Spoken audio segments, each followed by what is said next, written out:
There are two kinds of people. People who know how they became depersonalized and people who have no idea what happened to them. And even people who think they know how they became depersonalized cannot really pinpoint, what went wrong. They just have a general sense of idea. So I thought maybe I can make a video about some of the common triggers and causes of depersonalization. So let's jump in.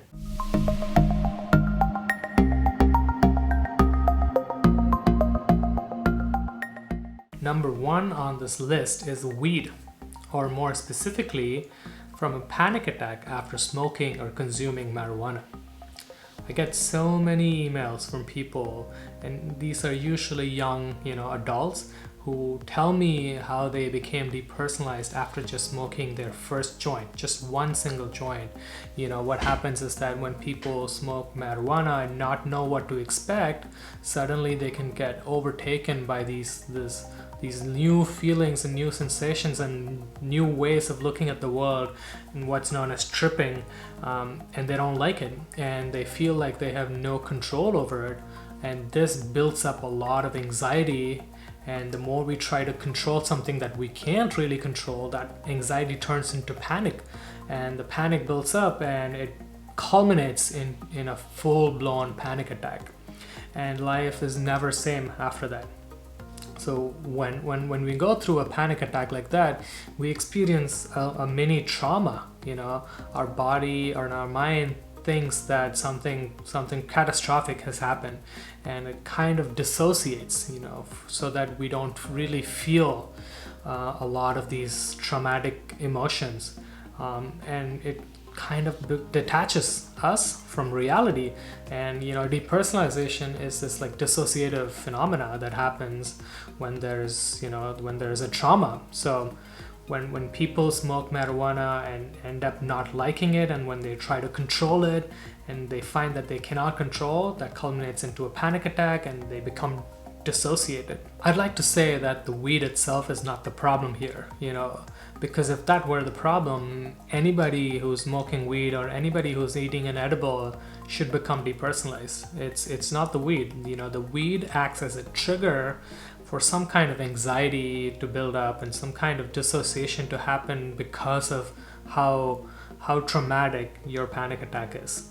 So the weed itself is, a lot of people smoke marijuana or eat a whole bunch of pot brownie, and all they do is just giggle around and maybe watch a movie or something. But for a small minority of people, it can trigger latent anxiety. Perhaps they have not been feeling really well mentally for a while, and they haven't come to terms with that. But when you smoke marijuana, what happens is that all of that anxiety that was inside of you sometimes can come up for processing, and you're not ready for it, and you're like, I'm not ready, just go down. But because you have no control over these things, it keeps coming up. And instead, what you should do is just to surrender to this experience and have a friend or a family member just comfort you and let you know that you're going to be fine in the next 2 hours. But a lot of kids don't know how to support each other when going through this. So when someone's panicking, they start panicking, and that kind of aggravates the situation and ends up harming people. So I would like to say, this is the number one cause of people becoming depersonalized. Moving on the list, number 2 is from extended periods of stress and anxiety. Stress really wreaks havoc on your system. When you experience stress for a prolonged periods of time, it kind of alters the levels of certain hormones in your body, namely adrenaline and cortisol. The change in the levels of these hormones in your bloodstream can bring about drastic changes. People become lethargic, people become exhausted and fatigued, but people can also become dissociated and develop depersonalization from prolonged periods of stress. One hypothesis as to why this happens is that it's your body and mind's way of protecting themselves. If you become dissociated, if you become detached, you cannot be overwhelmed. And stress causes a lot of overwhelm, so your body puts up this shield so that it can have some space between the stress and yourself. But what really ends up happening is that you develop depersonalization, and that itself can be stressful. You become stressed because you are depersonalized, and not because you don't become depersonalized because you're stressed. It turns around and it makes it go the other way, where the depersonalization is now causing a lot of stress, and in turn the stress is feeding the depersonalization. So they work in some sort of a feedback loop or a feedback cycle, and it goes on for a while. Number 3 is moving to a new city or a new country. Any change in our external environment can trigger our stress response.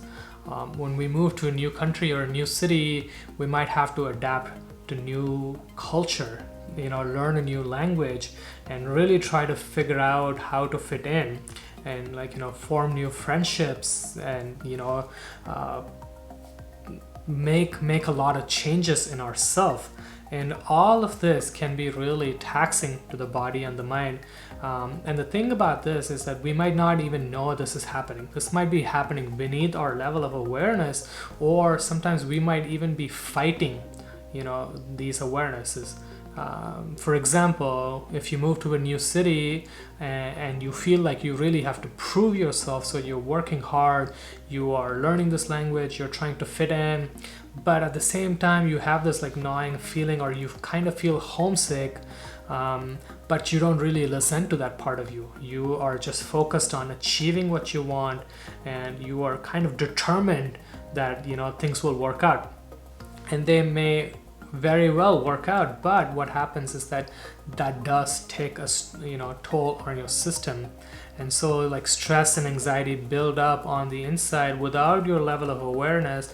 And maybe one day you just snap at people, or one day you just wake up from a nightmare, sweating, or sometimes you just gradually develop this dissociation that comes on gradually because your body and your mind cannot take it anymore.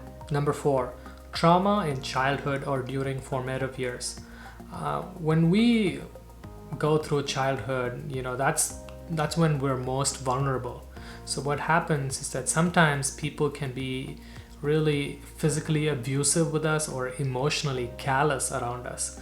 Our caregivers, our parents or guardians, are supposedly the people who should shower us with their love and protection, but not many people are blessed with caregiving parents. Sometimes people get really abused physically and emotionally to the point where their body and their mind detach, because they are at the risk of breaking down, and the only way is to become emotionally numb, is to become dissociated, so that you just get cut off from this overwhelming burden of negative emotions.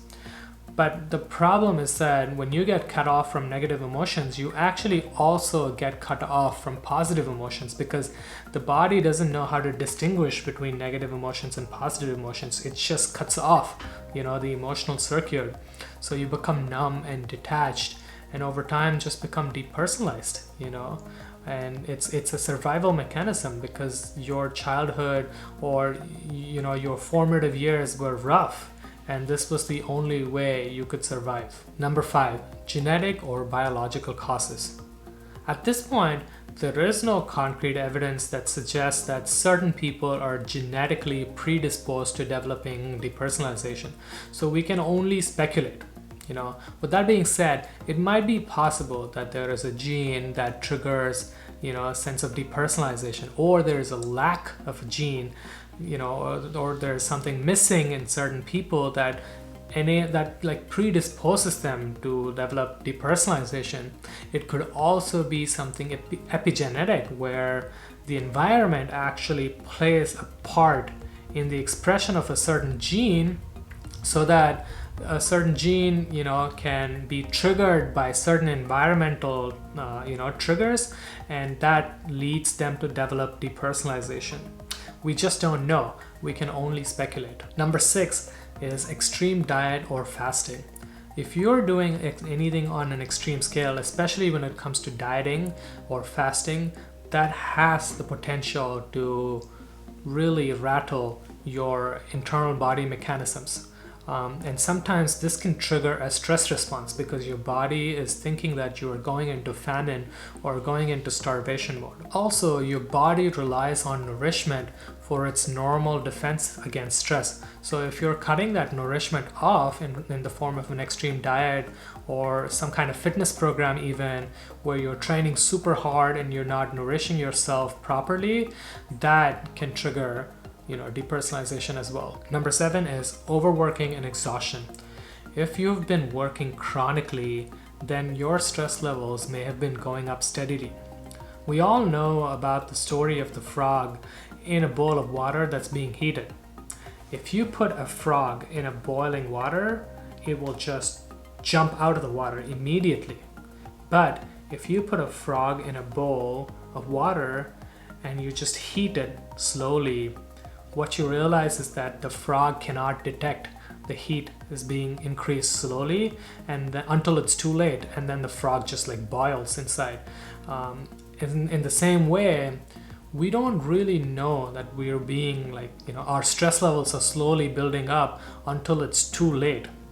And this is especially true for people who are chronically working themselves, because it's a thing about their ego. And we've all been there. We all think that we can exhaust ourselves or overwork ourselves to the point of developing some serious illness, but only in retrospect will we look back and be like, oh my god, I should have never done that. Because at that point you become really blind, and your ego tells you that you can keep going and going and going like the Energizer Bunny.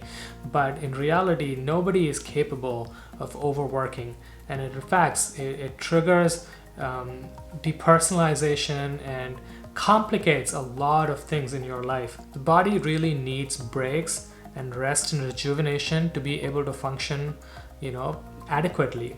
So if you're not getting breaks, if you're not getting adequate rest and rejuvenation, then that's going to complicate your that's going to put a lot of stress in your body. So it's okay for maybe once in a while, you have to submit a report for your school, or you have to push a project and when the deadline is approaching, and so you can probably overwork for maybe a period of a week. But if you're being chronically overworked, then it's time for you to move on to a different job or have a word with your supervisor, because your health is under question, your health is under attack. So don't overwork yourself. Number 8, something that goes hand in hand with overwork is not getting enough sleep. Sleep resets our body. Sleep is essential. If you're not getting anywhere between 7 to 9 hours of sleep every night, then you are not getting enough sleep. And sleep is essential. Just go and read any upcoming article or literature about sleep. Look up this guy called Matthew Walker. He has a really good book called Sleep, Why We Sleep, I think. Is the title. Just go watch his TED talk or something, and you'll realize how important sleep is. And if you have been foregoing sleep for long periods of time, something's going to happen to you. And some people come out of it with the depersonalization, with derealization, because your body's been building up a lot of stress, and that's your body's way of letting you know it can't take it anymore. And so, conversely, sleep helps you get out of depersonalization. The more you sleep, the more you take rest, and the more you take care of yourself, the easier it is for your body and your mind to heal themselves. So sleep is essential. Don't ever forego at least get 7 or just 7 to 7.5 hours of sleep every night. Number 9 is withdrawing from prescription or recreational drug. There have been cases where people who are withdrawing from drugs develop depersonalization or derealization. People go through withdrawals. Some people develop a lot of anxiety and panic. People have these cold sweats and whatnot. But other people develop dissociation, or DPDR when they're withdrawing from recreational or prescriptive drugs. So it's good to consult with a psychiatrist or with a medical doctor before you want to go cold turkey, or that is before you want to immediately cease consuming any drug. So it may be okay tapering them off. So just consult a medical doctor or a psychologist or a psychiatrist before you decide to go cold turkey with a medication. Number 10, encounters with death. When we really have a close call, or when we lose someone to an illness, or when we lose a friend to an accident, that can really put death in our mind. And usually it's something that we don't like to think about, we don't like to talk about, but it's kind of always there in the background.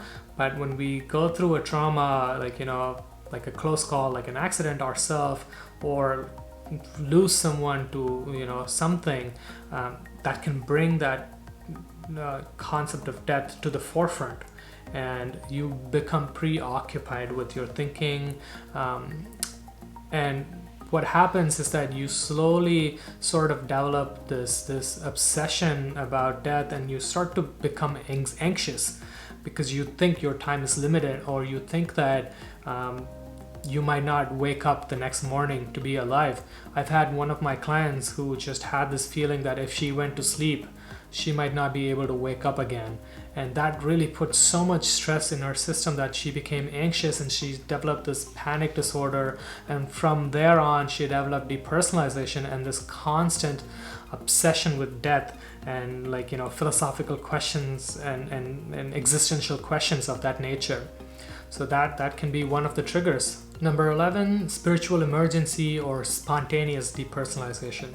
Sometimes depersonalization can show up for no reason at all. Everything might have been going great in your life, and then suddenly you start feeling detached from the world around you, and also detached from yourself. And I talk to people who have experienced spontaneous depersonalization, and I don't know what really is going on in that case. There is a concept of spiritual emergency. There has been books written about them, so perhaps if this is your case, then it might help you to educate yourself about spiritual emergencies and spontaneous DP. There's also this concept called Kundalini Syndrome. It's an esoteric concept. It comes from yoga, the philosophy of yoga. So I don't want to really delve deep into it because it's beyond the scope of this video, but it's something to wonder about. It's something to educate yourself about. If you think that your depersonalization happened for no reason and it happened spontaneously. Number 12, experience with powerful psychedelics. Powerful psychedelics such as LSD, ketamine, or even MDMA sometimes can trigger feelings of depersonalization and detachment. At times, what happens is that you might not even have a particular challenging or a bad trip, but what happens is later on, as your weeks progress, you might start to feel a little detached from the world around you, and that might sort of you might tend to ruminate and worry about that to the extent that you sort of develop depersonalization or derealization from that.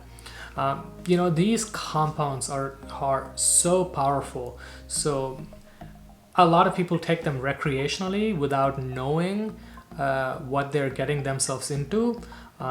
I'm all for the judicious use of psychedelics because there have been a lot of healing potential with psychedelics, but one must know what they're getting themselves into, and even prepare their mind and their environment to ensure that if they're having a challenging trip, that they have someone to support them, or if they have something come up later on, that they have a group that will help them integrate that into their into their world.